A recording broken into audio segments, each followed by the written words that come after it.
Hey everyone, I'm the Canadian lad, and I just watched WandaVision's episode 7 at 0.25 epic speed. Today's episode was amazing. I mean, we had it coming. It revealed a lot of secrets, and a lot of my theories did come true. So without any further ado, let's begin. And yes, a spoiler warning. Today's episode begins with Wanda lying on her bed completely exhausted, probably because of all the power that she had to use last night to, expand her universe. We then see her breaking the fourth wall and directly talking to the camera, kinda like The Office or Modern Family.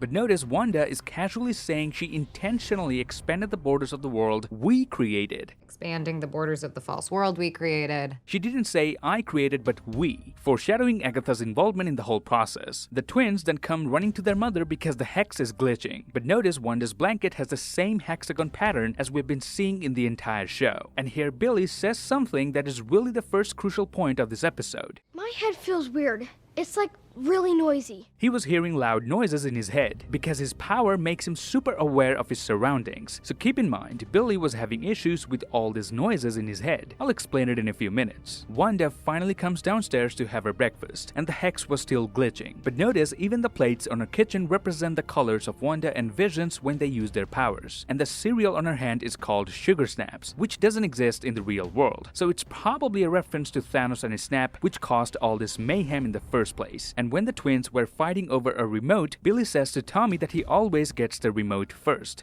You always get to it first. Which is obvious because Tommy has super speed like Pietro, so he's always the first one to grab the remote. A fun little nod to his power there. And while Wanda was preparing her cereal, guy on the radio says thanks for tuning in to Wanda. Now notice Wanda took this almond milk bottle, which transforms into this milk carton. And there we can see a kid apparently has been missing, but the camera is intentionally out of focus here. I can't really decide who this kid really is, or whether it means that all the kids that showed up on Halloween have actually gone missing. I don't think it's either of these two. What I do think is that this is Agness glitching the reality in order to prepare Wanda of what's to come. Because at the end of this episode, Wanda's twins do go missing, and this picture of a missing kid on the milk curtain might have just foreshadowed that. And because of all these glitches, Wanda sniffs her food ever so slightly.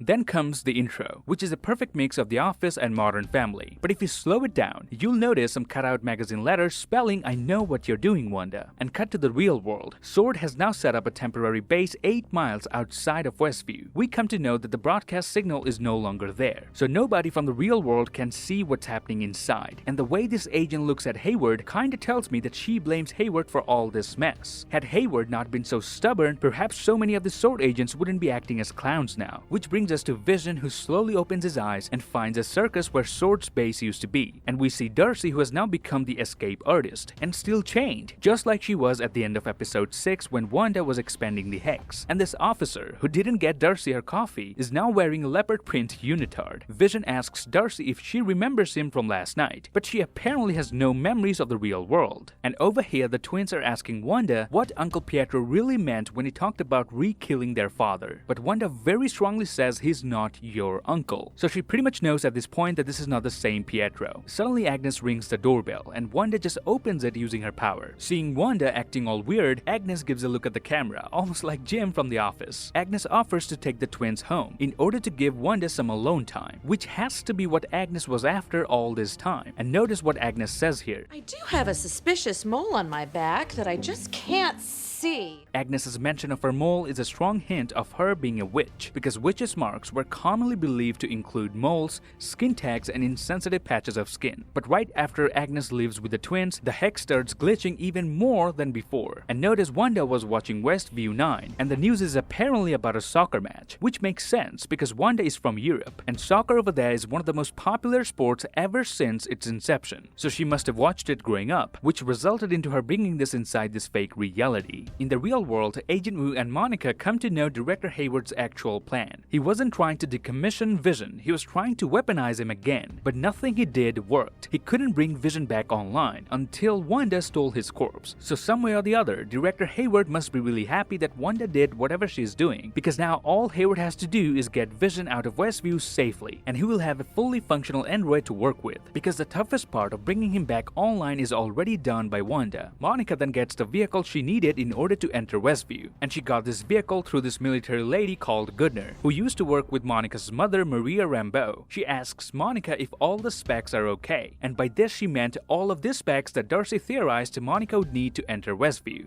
What I need is a 10,000-pound fallout shelter comprised of lead for photons, cadmium for neutrons on wheels. Vision on the circus brings Darcy back to her senses. She realizes she's now inside the anomaly. Vision says he has questions, and Darcy says she has answers. They both get into this truck to discuss what's really going on with Westview and Vision. Darcy tells Vision about all his past life, how Wanda killed him because she had to, then Thanos resurrected him only to kill him again, while Wanda had to endure all of it. But Vision still doesn't know what he is, what he's supposed to do. And during all of this, Wanda, who's now alone in her house, just can't keep up with all the glitching that's been happening. We see the stork once again from episode 3, who Wanda just can't seem to bring under control. Wanda gets confused as to why all this are happening. I can't fix it.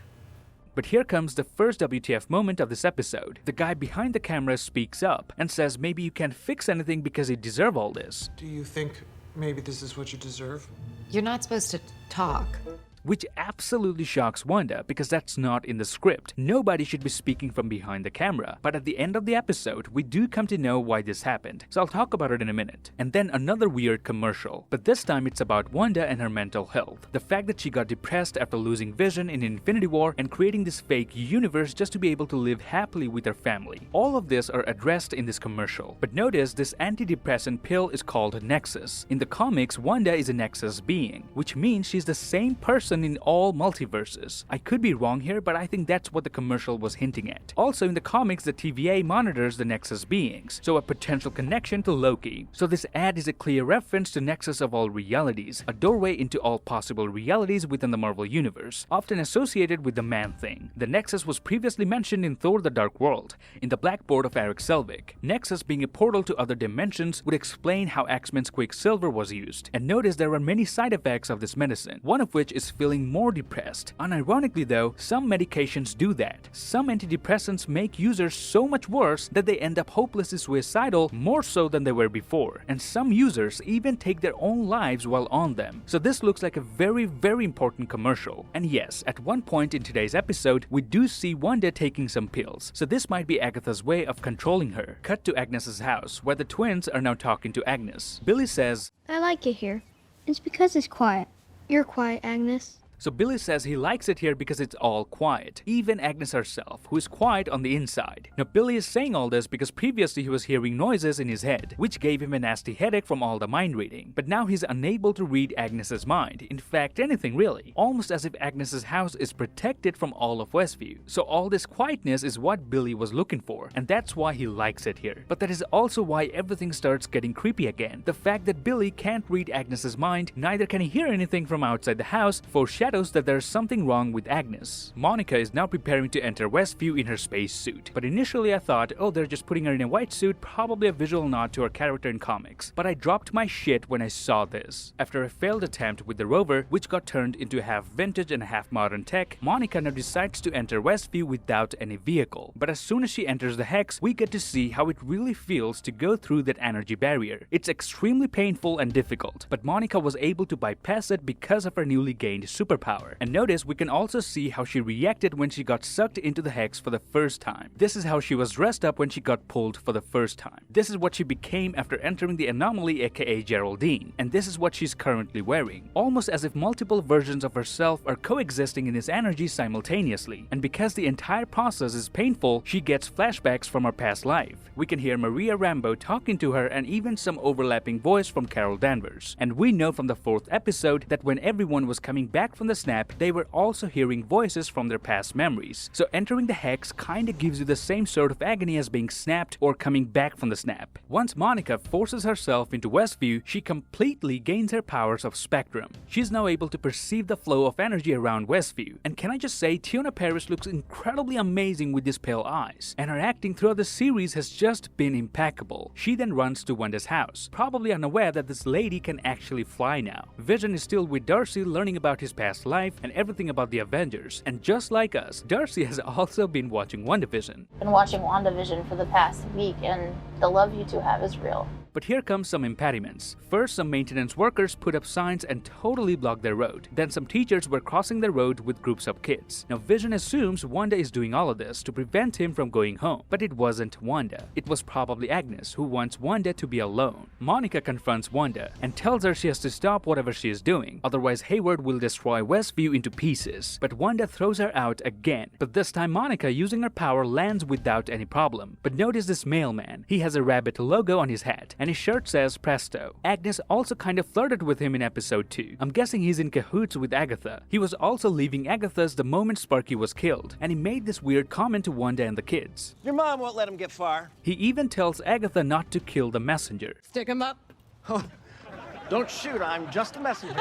So all of this kinda indicate that he's in on it with Agatha. Wanda then accuses Monica and Sword for firing missiles and sending an imposter as Pietro. But Monica insists Pietro wasn't sent by them, which is true, because now we know that he was in fact summoned by Agatha Harkness. Monica tries to convince Wanda to accept her reality, to accept the death of Vision, by giving an example out of her own life, because she also lost someone very close to her. She says, "The worst thing I can think of has already happened to me. and here the show does some wordplaying. Don't let him make you the villain." Maybe I already am. Monica's saying don't let them turn you into a villain, and Wanda's saying maybe I already am, goes to show that Wanda isn't really the main villain here. She just gave up hope on the actual world. But the fact that she says maybe I'm a villain already might be foreshadowing how she will really turn into a villain by the end of the show. But as soon as Wanda begins to soften up, Agness again intervenes at the last moment and doesn't let Wanda go out of her control. Vision then sits in front of the camera and gives his interview. But notice when Vision was scratching his left ear, Marvel has actually put a sound effect to make it more authentic. Like, it happened to someone else, but for her. Talk about attention to detail. Vision then gets mad at himself for sitting in front of the camera giving an interview. Cut to Agnes's house where she now brings Wanda. Now keep in mind, Agness could have just taken Wanda back to her own house. I mean, it was just there. But instead she took Wanda to her house, as though she has been waiting for it. Wanda sees 2 half-eaten sandwiches and a kid's show playing on TV, but she can't seem to find her twins. So she asks Agness where are the twins. Agness answers they must be playing in the basement. And just like Billy, Wanda also notices the quietness inside this house. She looks at this insect, which I assume is a cicada. Cicadas are often used to represent rebirth, transformation, or immortality. Could this be a hint to Agnes's motives? Wanda then goes to the basement and finds a very dark passage with vines all over it, leading to this giant dark temple with arched domes. And as soon as Wanda enters it, the aspect ratio changes as well, indicating this in fact is the real world. So even though we're still inside the basement of Agnes's house, it's pretty much still connected to the real world. Now notice the insect cicada that we saw in the living room can be seen here again. We then see an ancient looking book which is glowing. It does look like one of the books from Ancient One's collection, aka the Book of Cagliostro. The book's cover doesn't seem to match anything from the comics directly, but it could potentially be the MCU's version of the Darkhold, a spellbook containing all sorts of magical and demonic knowledge. Although it should be noted that Agents of S.H.I.E.L.D. already introduced their own version of Darkhold, which in theory probably isn't canon for the MCU, but might be something to consider. Also, regardless of whether the book is Darkhold or not, it seems to be giving off a distinctly orange-looking energy, which compared to Agatha's very purple-based powers, sticks out like a sore thumb. Whatever is powering the book, it's certainly not Agatha herself. And notice, inside this dungeon, there's a stork-like animal already hanging. Now I could be wrong here, but it does look like it, which would explain the stork that Wanda keeps seeing throughout the show. And then appears Agness with the rabbit in her hands, while her hair is messed up. She says Wanda isn't the only magical girl in town, as she flicks her wrist and the door closes. She gives her true introduction to Wanda. The name's Agatha Harkness. But her eyes start glowing purple, and she begins to cast her spell on Wanda,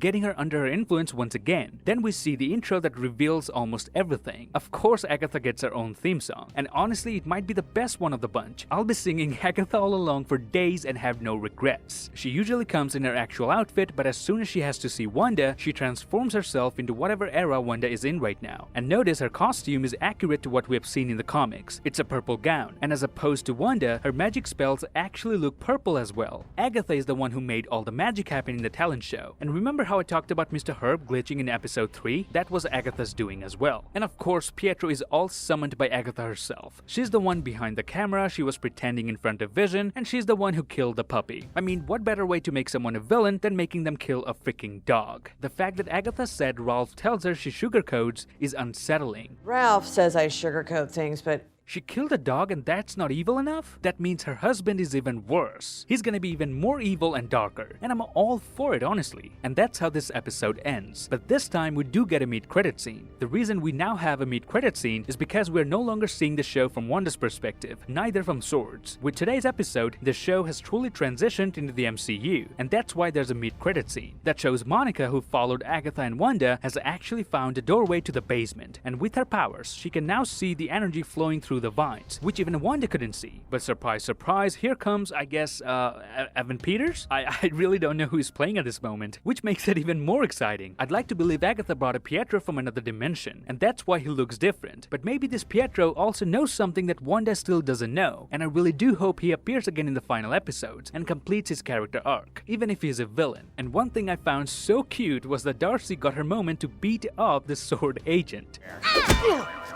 Last episode she didn't know the plan, but this episode she got to do it herself. Albeit a clown, but they're all Sword agents. And that's that. I gotta say, it feels as though the writers are writing the script in real time. So well planned out and clearly audience tested. It's as if the writers knew exactly what we're gonna think about Agness, and then in that scene they just made fun of us for thinking we're being clever. Now if you like this video, then please pay a visit to my official Canadian Lad merch store at thecanadianlad.merchforall.com. And please give me a thumbs up, grab the subscribe button for more .25x speed breakdowns, and follow me on Instagram. Till then, I'm Mephisto, and I'll see you lads in the next one.